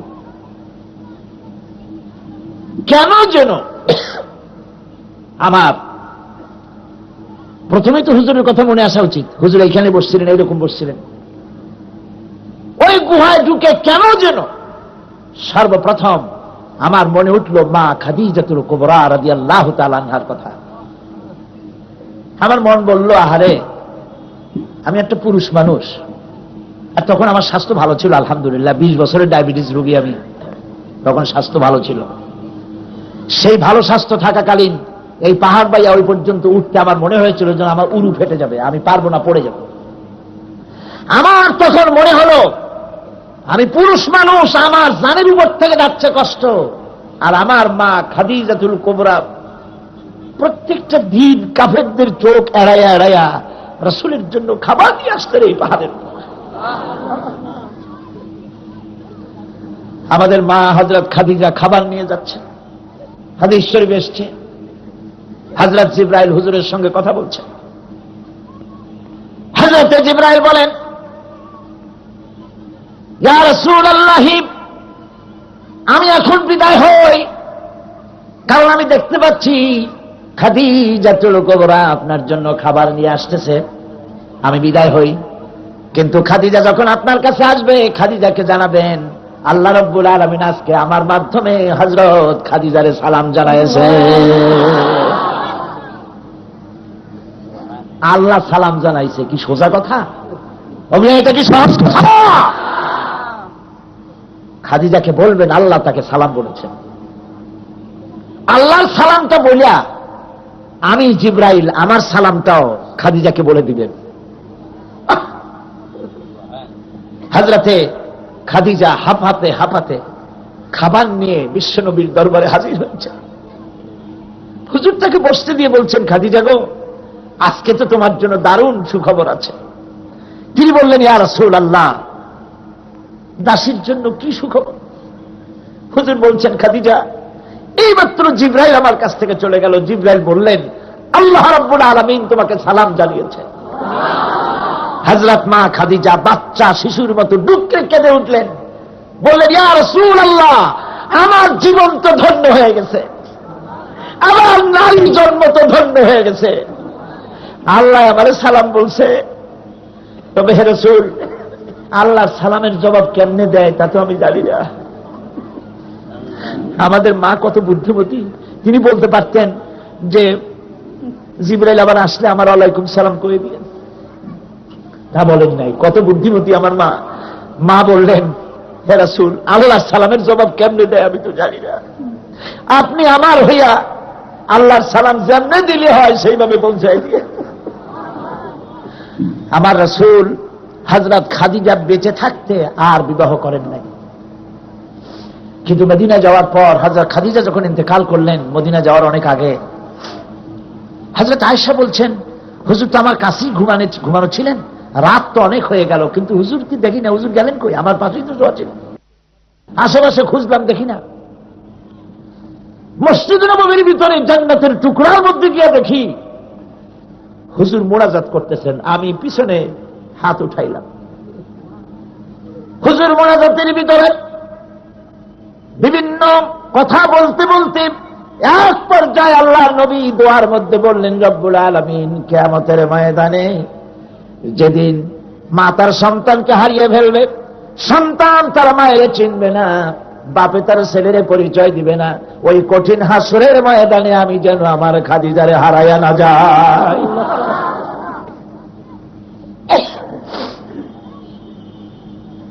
মুনাজাত শেষ করার পর মা আয়েশা বলছেন, ইয়া রাসূলুল্লাহ, এই বুড়িটার কথা আপনি আজও বলতে পারেন না?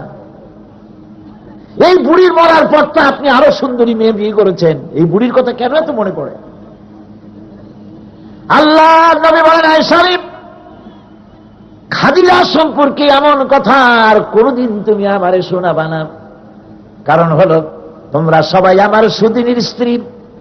আর খাদিজা আমার এমন সময় স্ত্রী ছিল যখন তামাম মক্কা নগরীতে মুহাম্মদের পা রাখার জায়গা ছিল না,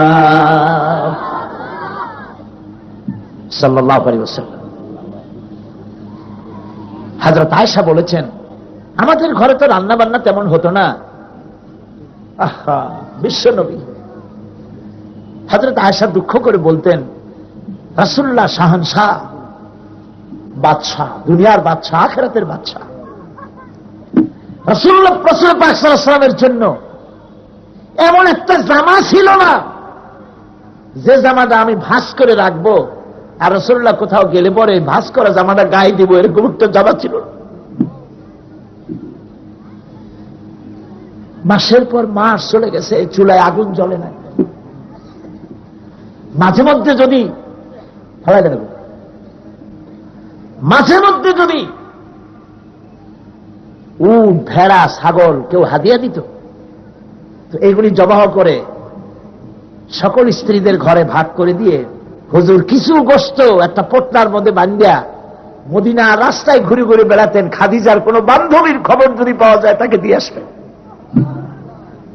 এত ভালোবাসতেন, কারণ হযরতে খাদিজা রাদিয়াল্লাহু তাআলা আনহা ধনশালিনী, বিত্তশালিনী, বুদ্ধিমতী, এই বিশ্বের শ্রেষ্ঠ মহিলা। আল্লাহর নবী বলেছেন, আল্লাহর আকাশের নিচে জমিনের উপরে খাদিজার চাইতে উত্তম মহিলা আর নাই। জীবনের সমস্ত সম্পদ উজাড় করে রাসূলের কদম মোবারক উৎসর্গ করে দিয়েছে। চরিত্র কাকে বলে? চরিত্র কাকে বলে? রাসূল করিম সাল্লাল্লাহু আলাইহি ওয়াসাল্লাম বলেন, চরিত্রের উৎকর্ষ। চরিত্রকে পরিপূর্ণ করেছেন পৃথিবীর বুকে। এই জন্য পৃথিবীতে নেতা তো আপনি যারে খুশি মানতে পারেন, তোমার নেতা আমার নেতা জামল্লায় তাই কইতে পারে, আপনার খুশি। যারে খুশি আপনি নেতা হিসেবে বরণ করতে পারেন, আপনার ইচ্ছা। কিন্তু মাথা ঠান্ডা করুন, কোন ভয়ে চিন্তা করুন এই বিশ্বের মানুষের জন্য, নারীর জন্য, পুরুষের জন্য, কালো মানুষের জন্য, সাদা মানুষের জন্য, নিগৃহীত, নিপীড়িত, নির্যাতিত বিশ্ব মানবতার সপক্ষে কণ্ঠস্বর পৃথিবীতে তো একটাই, তার নাম মুহাম্মদ রাসূলুল্লাহ সাল্লাল্লাহু আলাইহি ওয়াসাল্লাম।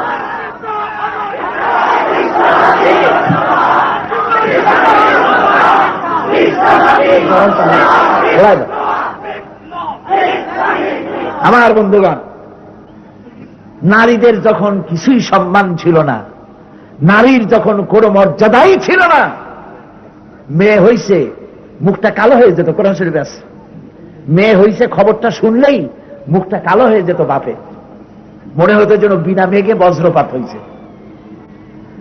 আরব দেশের সন্তানগুলি আমাদের মতো এরকম কালো কালো নাকি?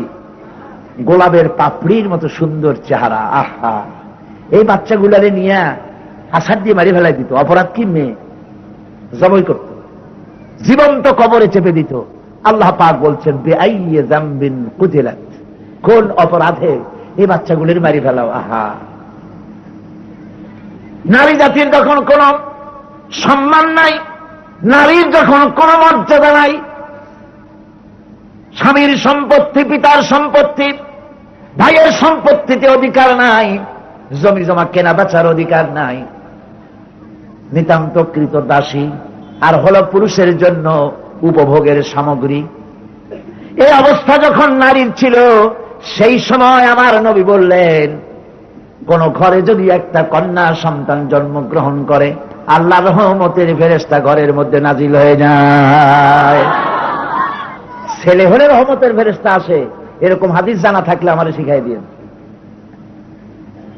ফেরেশতা এসে কন্যা সন্তান তার মাথায় হাত বুলায়, মাথায় হাত বুলায়, আর বলে, এই মেয়েটাকে যদি কেউ যত্ন করে, আদর করে, স্নেহ করে, দিন শিখায়, ঈমান শিখায়, তাকে সৎপথস্থ করে, তাকে সাহায্য করে, আল্লাহর সাহায্য কিয়ামত পর্যন্ত তার উপরে থাকবে।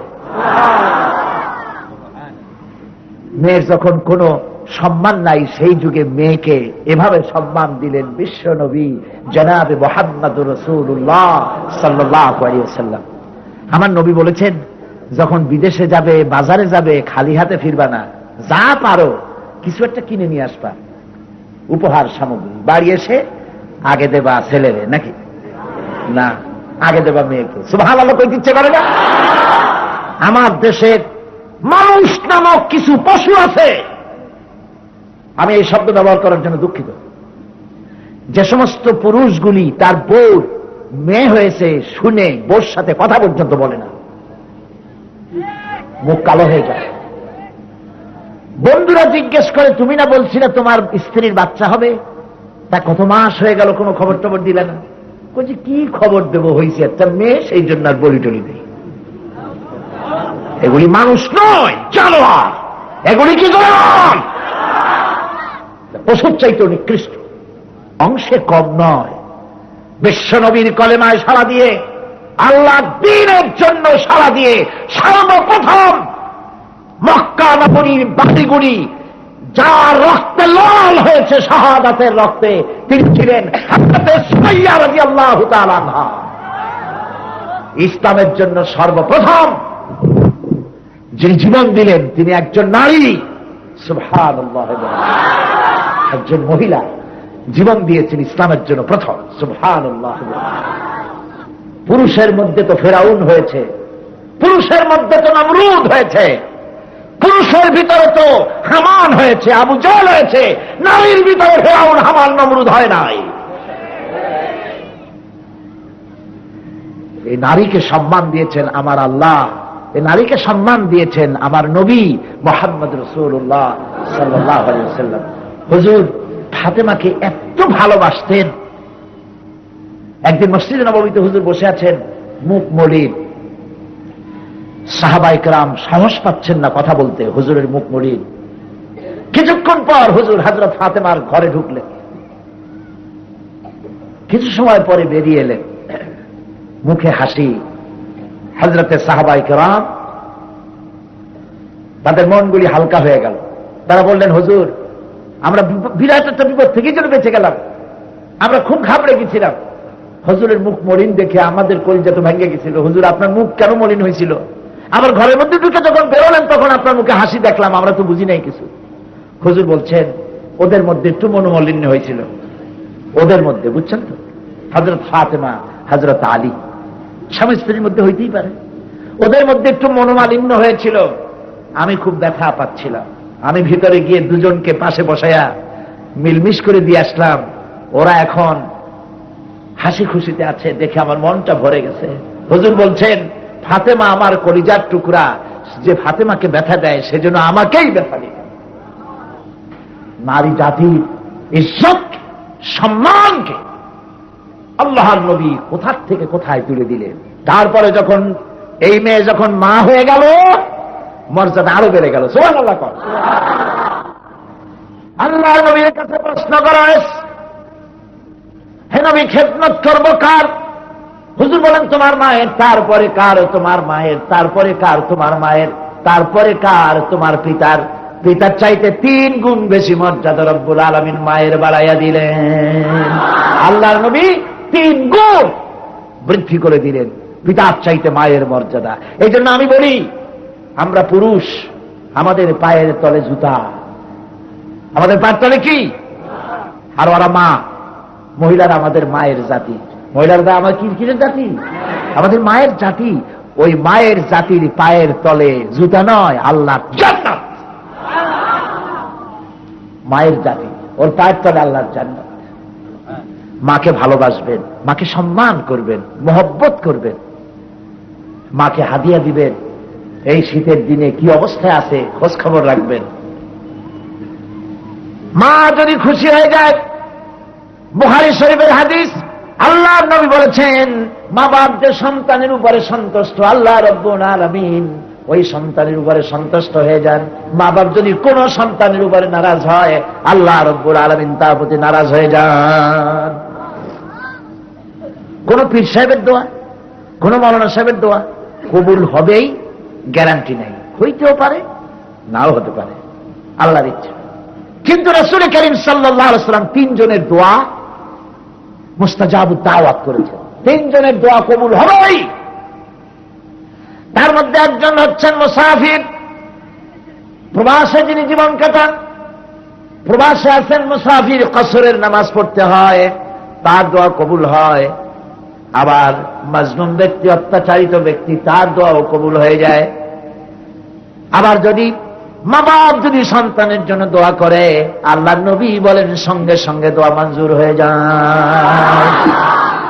মা বাপের দোয়া আল্লাহর কাছে কবুল হয়ে যায়। নারীর সম্মানকে, ইজ্জতকে রাসূল করিম সাল্লাল্লাহু আলাইহি ওয়াসাল্লাম এভাবে করে গোটা বিশ্বের মধ্যে উঠায় দিলেন। আজ আমি সব জায়গায় বলি, আজও বলি, আমার দেশের নারীরা কাদের খপ্পরে পড়ে এইসব কথা বলে? দেহ আমার, সিদ্ধান্ত আমার। কিসের বর, কিসের বর, কিসের ঘর, যা খুশি তাই কর। কারা বুদ্ধি দিল আমার মা বোনদেরকে? কারা সর্বনাশটা করলো? আপনার দেহ, আপনার সিদ্ধান্ত।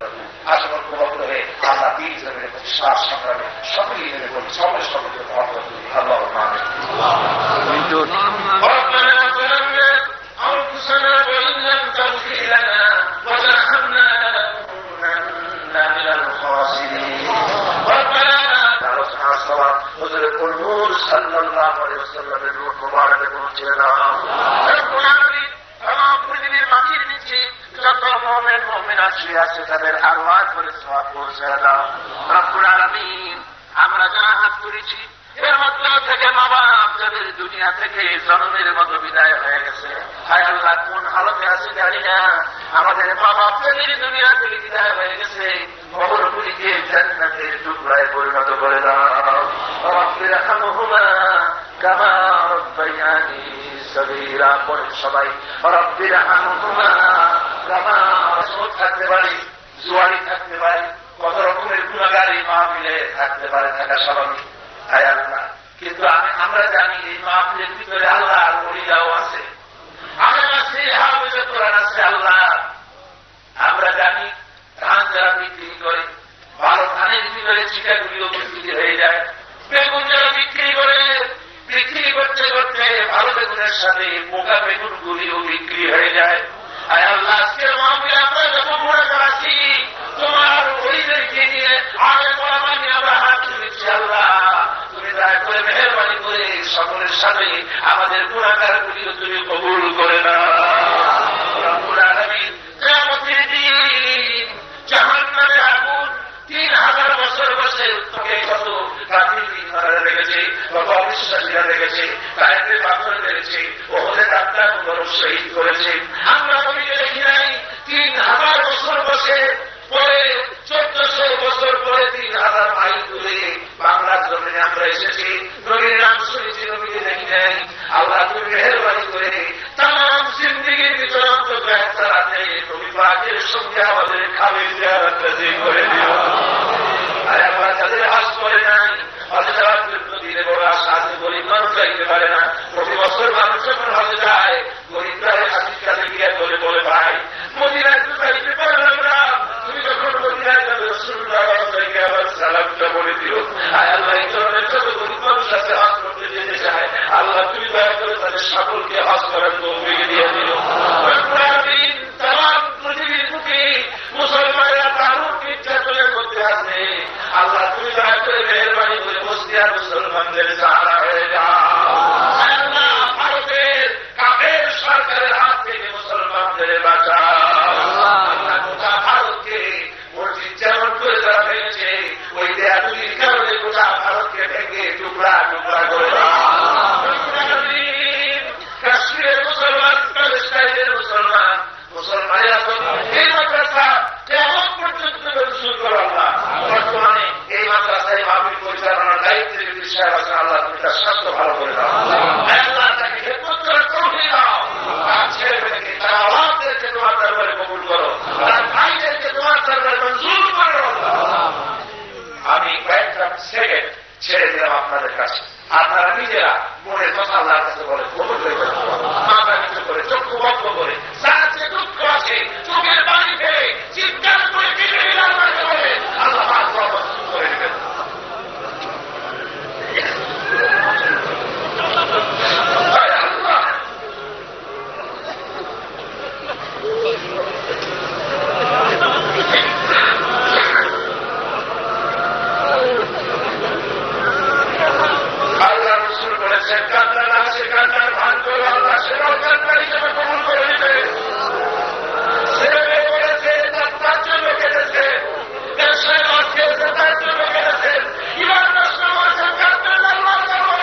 যুবকদের মাঝে যারা ইসলামে আন্দোলন করে আল্লাহ ইসলামের কথা যারা বলে সবাইকে কবুল করেন না।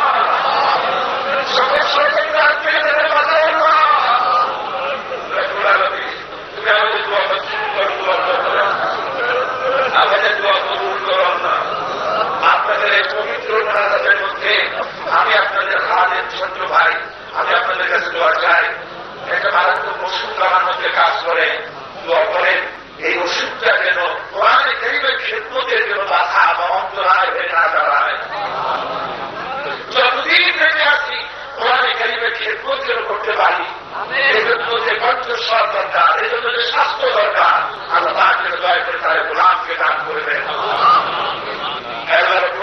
বাংলাদেশে যত পীর সাহেবরা আছে সমস্ত পীর সাহেবদের হায়াত দারাজ করে দেন, সমস্ত আলেমদের হায়াত দারাজ করে দেন, সমস্ত ওয়াইজ এবং মুফাসসিরদের হায়াত দারাজ করে দেন, মুহাদ্দিস মুফতিদের হায়াত দারাজ করে দেন। আল্লাহ তাদের সকলকে তুমি এক ঐক্যবদ্ধ হওয়ার তৌফিক দিয়ে দাও। আল্লাহ আলেমদেরকে পীর সাহেবদেরকে এক হওয়ার তৌফিক দান করে দাও। তারা তুমি এক হয়ে গোটা জাতিকে সহিহ রাস্তায় রেখে দেওয়ার তৌফিক দিয়ে দাও। রব্বুল আলামিন আজকে এই কথা তুমি দয়া করে ফেরত দিও না।